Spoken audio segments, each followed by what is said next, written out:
Hi everyone, and welcome back to another TFT Masterclass. Today we are going to be talking about the 5 best comps to climb on the new patch 14.12. So the 5 comps we're going to be talking about, there is a new comp that has emerged, the 4 Reaper Bruiser Yone Kane comp. So we'll be talking about what that is, how to play it. A couple of comps have re-emerged, so Tahm Kench Reroll is a good one. Senna Ghostly is a new one, or a new re-emerged one as well. Arcanists Reroll, this has been around for a bit, however now it has finally gotten a lot stronger and is more playable. And then we have Mythic Sage Lillia, still a viable comp, and we'll talk about other viable comps at the very end. At the very end, we will do a recap / summary of the whole video and then a Q&A for anyone who's watching this live. Okay, so let's get straight into the first comp here. This is the new Reaper Bruiser Yone Kane variant. So we are no longer playing vertical Heavenly Kane. We now have a new composition to play around. Essentially, after the changes to Heavenly, where Heavenly became more of a selfish trait, benefiting only the heavenly units as opposed to all units. Now that is not the line we are going to play, and this new composition had a lot of buffs to the units within the comp, which basically enabled this comp to come together into the meta. So we had the 4 Reaper buff for the bleed duration, we have a Galio buff, a Kane buff, a Yone buff, an Aatrox buff, and also the level 7 shop odds buff, which allows us to hit our 3 costs reroll units a lot easier. So what is this comp? This is going to be a level 8 final board comp, well eventually level 9, but mainly on level 8s where we have a lot of physical damage and we are doing a lot of burst damage with some backline access through the Yone ability. The main carries in this comp is going to be Yone plus Kane, where Kane is holding our secondary items, and then even Kindred can hold some AP backline items, or even a Morello depending on your item economy. So that is a quick intro into the comp. This is what the comp is going to look like on level 8. So very simple, we have 4 Bruiser and 4 Reaper, and this is how we are essentially going to position. If you're uncontested playing Yone, then you can slow roll on level 7, starting on 4-1, and then once you hit that Yone 3, then you can start pushing levels and go for that 4 Bruiser. Yone best in slot is essentially whichever items you have that fit him. So Bloodthirster or Hodge, we need some source of healing on him for sure. A Titan scales extremely well with his kit, even though we had an AP nerf on the Titans. And your +1 can either be like a QS, another Titans, Steric, Edgenite, or Infinity Force, depending on what you have as your item economy. A very common combo of items on Yone is just going to be BT Titans and QS, and you want to make sure that he is in the Umbral Hex, whether the Umbral Hexes go to the left or towards the right, and essentially in the middle is fine. That way you eventually are able to target the corners where the enemy carries will be. Kane will take over your leftover AD items, so like Last Whisper, Hodge, Eon. He even uses Titans as well, but you definitely want to prioritize your Yone items first. And then Silas will hold your leftover AP melee items, so these are items such as Ionic Spark, Crown Guard, Bloodthirster, and if you have a Reaper +1, this is ideal. That way you don't have to play Kha'Zix, and you can Reaper the Silas and play a better unit over the Kha'Zix. Regarding positioning, you want to make sure that you have a strong side and then a weak side. The weak side is just going to be your leftover bruisers and kind of just your trait bots, while your strong side is going to be your damage dealers, so like your Kane and your Silas. Yone, as I mentioned earlier, normally just stays around the middle. And then Kindred is on the same side as our strong side as well. Now the way we want to position the Galio is going to be on the same side as our Kane and Silas. So this means that when Galio taunts, then the aggro will get dropped off of our main carries, Silas and Kane, and they will start hitting the Galio as well, which allows Arcane and Silas to do damage. However, we still want to make sure that Arcane and Silas are on the opposite side of the enemy main damage, especially if this is a Syndra, because that Syndra has a lot of single target burst damage that will be cutting through our melee carries. So Galio Taunt here is just a little bit of a backup, kind of a safety net, which will help us de-aggro off of the Kane and Silas. And then even if you're worried about your Kane dying, you can even put him back 1 and allow your Silas to tank first and into the Galio Taunt. But ideally, your Rek'Sai, your Aatrox are getting hit first by the enemy carry. So that is what the board is going to look like on level 8. And then best in slot augments to go along with this composition. Reaper Crest or Crown is great. That way you don't have to play the Kha'Zix and you can play a better unit. You can even just play 2 Yone 2s, 2 Kanes, or just whatever like legendary unit you have. But your +1 without the Kha'Zix is essentially going to be either a duplicate or just a legendary unit.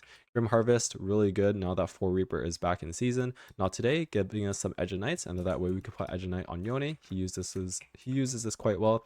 Stationary support, we're fishing for that Banshee's Veil is going to be the best item on here, but other ones are acceptable as well, but definitely Banshee's Veil is going to be the best. Freaky Friday giving us Infinity Force that Yone and Kane loves, and then those are going to be our main best augments. Everything else is still very good. Tiny but Deadly, Gargantuan, Little Buddies, Harmesis, Unified, and Inspiring Epitaph. Alright, moving on to our other one. We have Bard Tahm Kench Reroll coming back into the meta now that the level 7 odds allow us to hit our 3 costs a lot easier. This is going to be a front to back mixed damage composition where we are rerolling and we are a stall comp. So the longer the fight goes, the better for us. This is going to be a very item specific composition, which means that we have very specific BIS for especially Bard. Tahm Kench is a little bit more flexible, but definitely Bard BIS, best in slot, is very specific. So I'll get into that on the next slide. And this is also an artifact specific comp. If you have either Wit's End or Forbidden Idol, then this will be a comp that you should be looking to play into. So this is what your level 7 board is going to look like. We are going to be, once again, as I mentioned, re-rolling that Tahm Kench and Bard, and we want to be slow rolling on level 7 starting on 4-1. Bard BIS is going to be 2 Rage Blades plus either Wit's End or that Gunblade, and then Tahm Kench BIS is going to be Declaw Redemption and either Forbidden Idol ideally or a Stone Plate. Regarding positioning, you want to make sure that Bard is on the opposite side of the enemy main damage for maximum safety. However, if you are hitting an enemy melee carry, then that is fine as well, as long as your Tahm Kench is able to sustain the enemy damage. If you have any healing reduction items, make sure to put that on your Zoe to help you out. And then this is your board on level 7. You eventually want to cap out your board by playing more Mythics. This helps out a lot if you have a Mythic +1, but this is what your board is eventually going to look like. A best in slot augments to go with this comp. Portable Forge, a Living Forge is great, allows us to fish for that Wit's End or that Forbidden Idol, but it's more of a you take this augment first that leads you into this composition. Popping up 1, 2, 3, very good. We need a lot of attack speed for our Bard. Mythic +1. 3 is a crowd is one of the best augments for this composition specifically.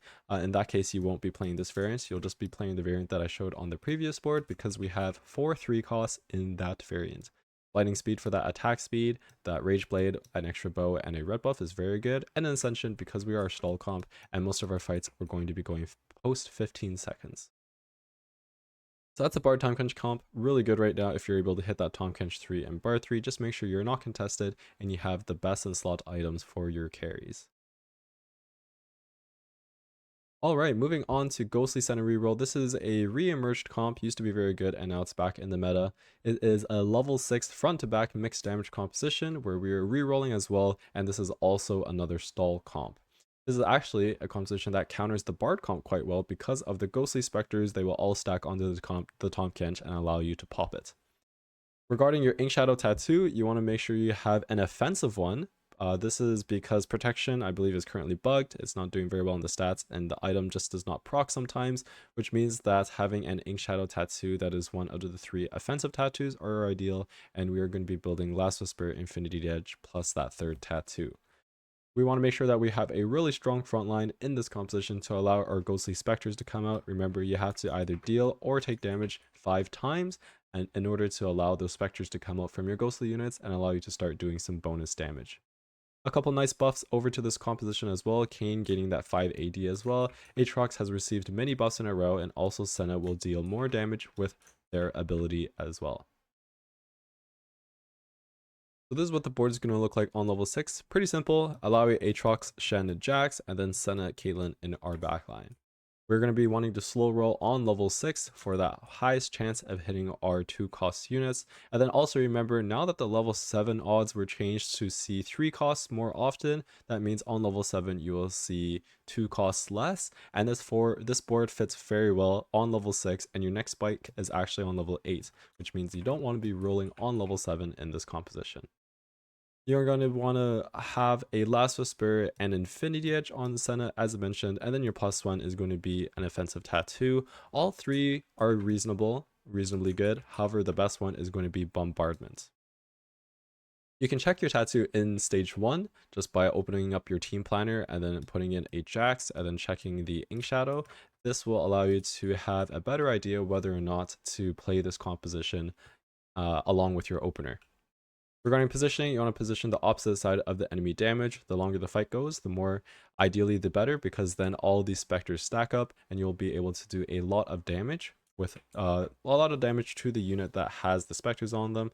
And then, as I mentioned, your next spike is going to be on level 8, where you add that Kayn and Morgana for 6 ghostly, and then eventually you will want to play the Udyr over the Jax. Regarding positioning, you want to make sure that your ghostly units are all about on the same side, so then the specters are able to clump up on the units that your main carry is attacking. This is better than having your ghostly units spread about or on the enemy units that your main carry is not attacking. So that is how you want to position. And then you want to be itemizing your Shen as your main tank.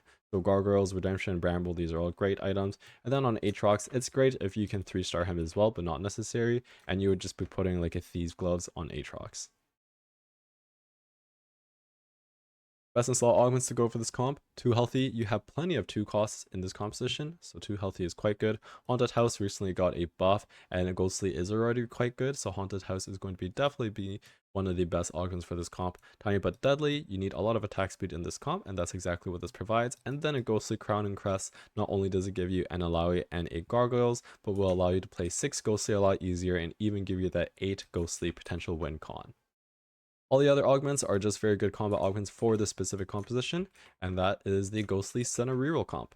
One last thing to note, you want to make sure you have some sort of shred, either a Shiv on your Morgana or a Spark on your frontline, because the Ghostly Spectre bonus damage is considered magic damage, and by lowering the enemy magic resist, you will be able to increase that amplification. Alright, moving on, we have Arcanists Reroll. So level 7 magic damage reroll burst comp now, so no longer a stall comp. This is best with our Arcanist +1, and we are going to be needing some sort of shred, so either Shiv or Spark, but Shiv is a little bit better because we have backline access. One of the win cons in this composition is to 3-star our frontline, so that is going to be Alawi or Mumu, and then our Lux or Zoe, or even go for 8 Arcanists. So a couple buffs into this comp, Lysandra, not too big of a deal, a little bit more of a loot chance, but a buff is a buff. Level 7 odds because we are going to be re-rolling 3 costs, and then Lux also had an increase in damage. So that's an intro into the comp. This is what the level 7 board is going to look like. You want to be going for that Alawi 3, Amumu 3, and Zoe 3, and then even Lux 3 if possible, with these 3 units in the front line, and then our back line just going to be our AP damage. You want to be slow rolling on level 7 starting on 4-1. However, with this comp, you are able to stabilize on level 6 on 3-2 if you'd like, or if your board is just not that strong. Zoe best in slot is pretty specific. Shojin, Nashor's, Rabadon. The red can come out for Nashor's, however, Rabadon's is quite necessary and a lot better than Jewel Gauntlets in this composition. Your main tank is going to be Alawi, where you'd be wanting to put AP tank items on her or Gargoyle Stoneplate, and AP tank items are considered like Adaptive Helm or Crown Guard or Spark. Secondary items will go on your Syndra, where more of a utility-based items will go on Lux, such as Red Buff, Morello, Shiv, but a Shojin is also very good on Lux as well. If you have an Arcanist emblem, make sure you put that on your Mumu, and will allow you to stabilize on level 6 a lot harder than if you did not have one. Once you hit your 3 stars, you can start pumping levels and then play just based off of what the game gives you, either 4 Porcelain, go for that 8 Arcanist, or just play a set for that 3 out of 3 Faded. Best of slot augments to go with this comp, Arcanist +1, as I mentioned, this will allow you to stabilize on level 6 a lot harder. Jewel Lotus 3, extremely good. Basically, we'll have a 4 item Zoe at this point. But boom, recently got a buff. Prismatic Ticket will allow us to essentially hit all of our 3 stars almost guaranteed. And Unleash Arcana will give us that Rabadon, that Jewel Gauntlet, and a Rod to either go for Morello or a Spark.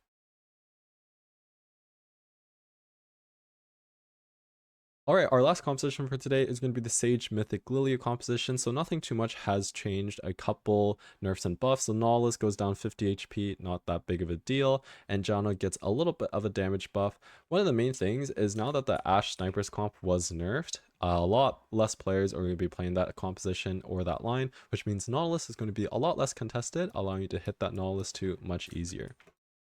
Sage Mythic Lillia, level 8 AoE magic damage comp. with backline access. And although Duelist is now out of the meta, which was the #1 counter for Lillia Morgana, now it has been replaced by the 4 Reaper Yone comp, where the 4 Reaper burst sustain is going to be really hard for the Lillia Morgana board to beat because of the lack of single target damage. Because this is a magic damage composition, make sure you have some sort of shred, either a spark or a static shiv. This is what the level 8 board looks like, exactly the same.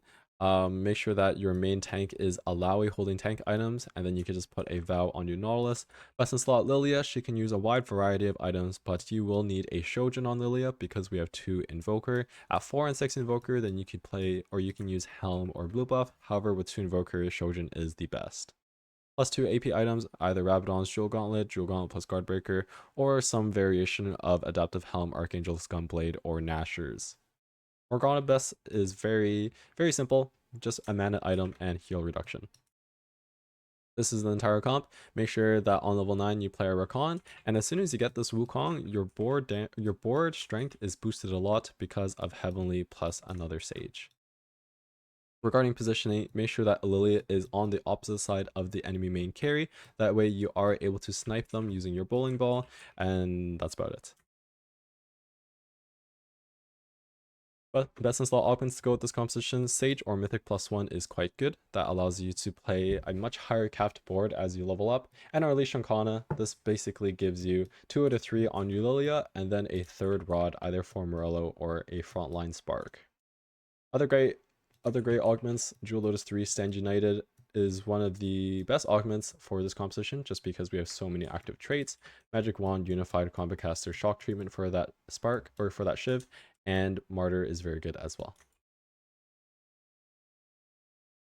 Okay, so those were the 5 comps that I want to talk about. Other viable comps, Ghostly, Zyra, and Zoe is still extremely strong. Be sure to check out our previous guides on that. This is essentially the AP version of Ghostly, while now the Senna version is the AD version of Ghostly. I've touched upon the Ghostly, Zyra, Zoe comp a lot, so you could just find that in a previous video, and that's why I did not include it in today's. Vertical Story Weaver is still very good. Make sure you go for that 7 Story Weaver and either go red, blue, blue, or blue, blue, blue, Kale.